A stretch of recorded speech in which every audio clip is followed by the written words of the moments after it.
Irmãos e irmãs, bom dia. Segunda-feira da 22ª semana do Tempo Comum. E aqui nos encontramos para buscar a luz da Palavra de Deus para nós no dia de hoje, que é do Evangelho de São Lucas, e recomeçamos agora, ou melhor, começamos agora, no Evangelho diário, a proclamação do Evangelho de Lucas, e concluímos no sábado de São Mateus. Capítulo 4, versículo 16 a 30. O Senhor esteja convosco, Ele está no meio de nós.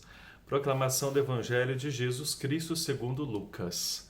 Glória a vós, Senhor.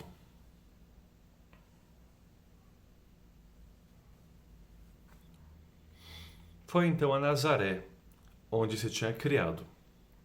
Conforme o seu costume, no dia de sábado, foi à sinagoga e levantou-se para fazer a leitura. Levantou-se para fazer a leitura.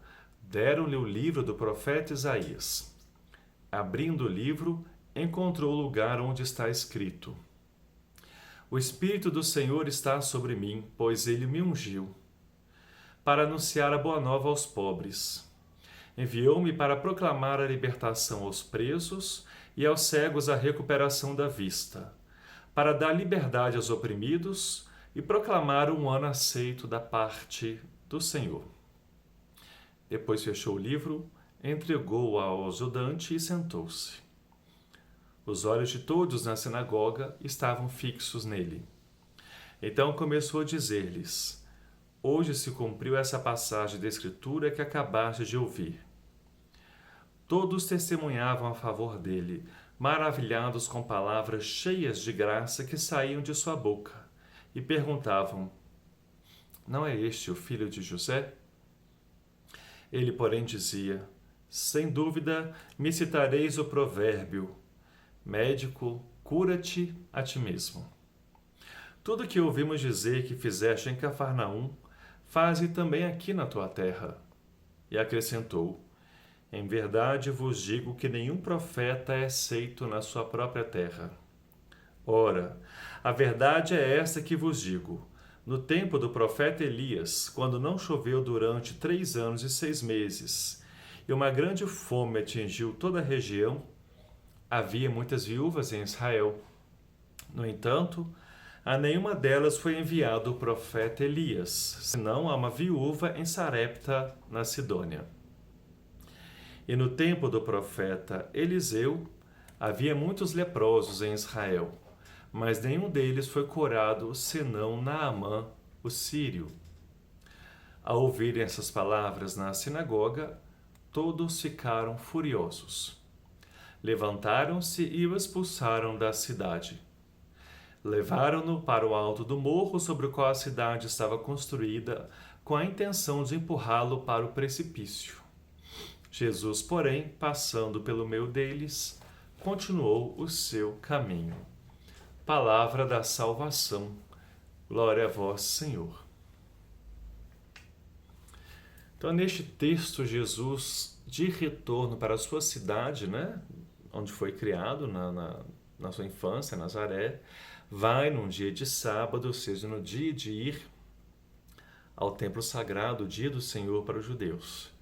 E lá vai fazer a proclamação de uma leitura, onde ele proclama o livro do profeta Isaías.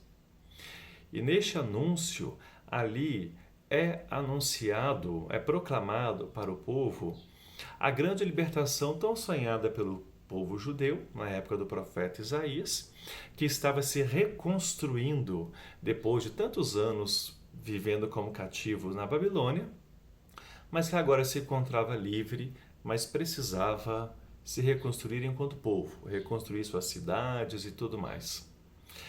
Jesus anuncia ali, portanto, um espírito profético de reconstrução, de anúncio de boa nova para quem? Para os pobres, para os presos, para os cegos, e também aos oprimidos, e também proclamar um ano da graça do Senhor, ou seja, um tempo novo está chegando na história do povo de Deus. E Jesus anuncia que agora aquilo começou a se cumprir nele. Então a gente vê aí Jesus como o cumpridor das profecias sagradas.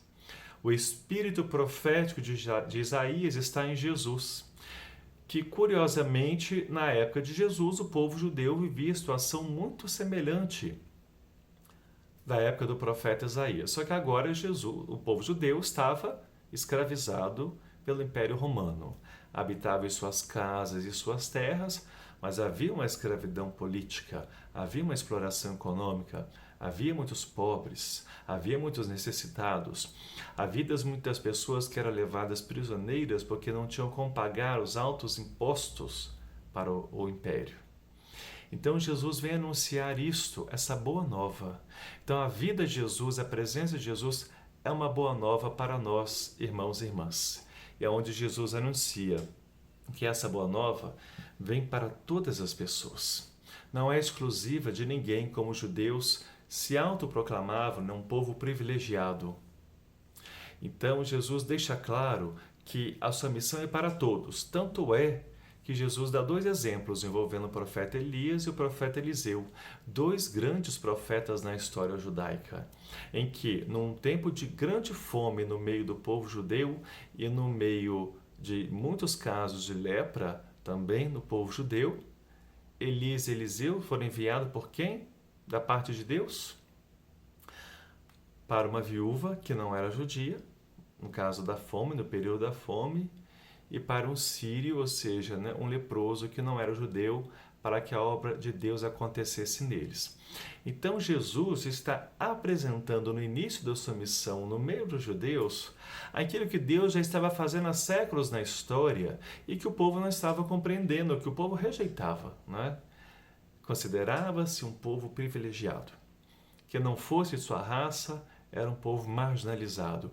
E Jesus já está no início da sua missão mostrando que a obra de libertação, de vida nova, de graça da parte de Deus, não é exclusivo de um povo.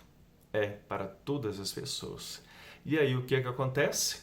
Aquelas pessoas religiosas enraivecidas já começam ali a desejar a morte de Jesus, levando-o para o alto, da região, para que pudessem jogar Jesus lá de cima.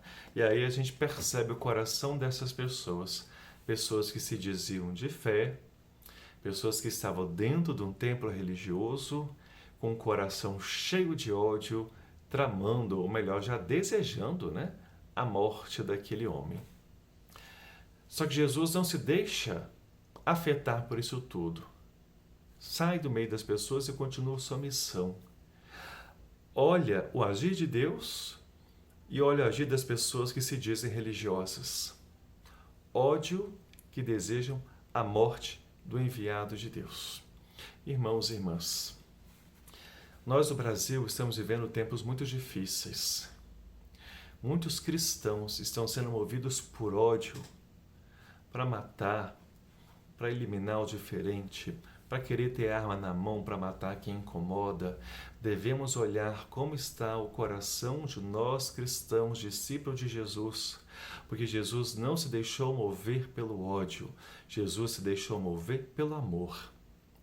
Temos no Brasil, infelizmente, um que se autoproclama Messias, porque tem assim como seu sobrenome, e quantas pessoas idolatram esse Messias, no momento em que a gente vê da parte desse Messias só discurso de ódio.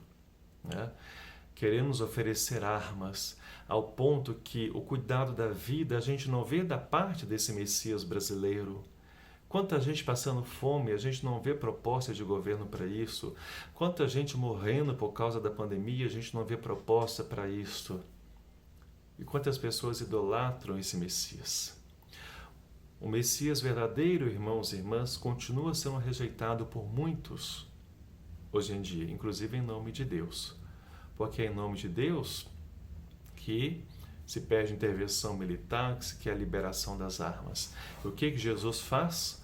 Olhemos para o texto que Jesus leu dentro da sinagoga.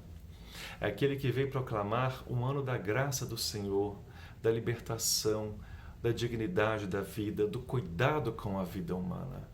Assim é que deve ser um verdadeiro discípulo de Jesus.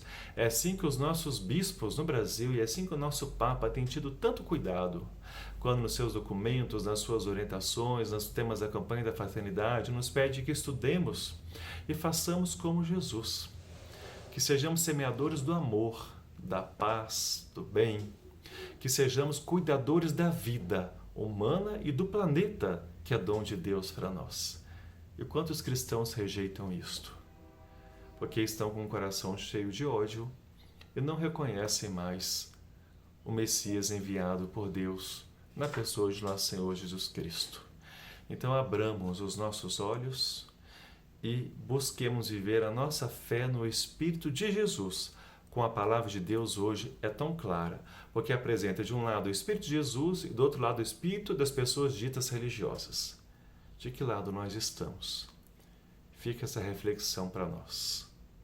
Glória ao Pai, ao Filho e ao Espírito Santo, como era no princípio, agora e sempre. Amém. Nossa Senhora Aparecida, rogai por nós. Jesus, manso e humilde de coração, fazei o nosso coração semelhante ao vosso. O Senhor esteja convosco, Ele está no meio de nós. Que desça a bênção de Deus Todo-Poderoso, Pai, Filho e Espírito Santo. Amém.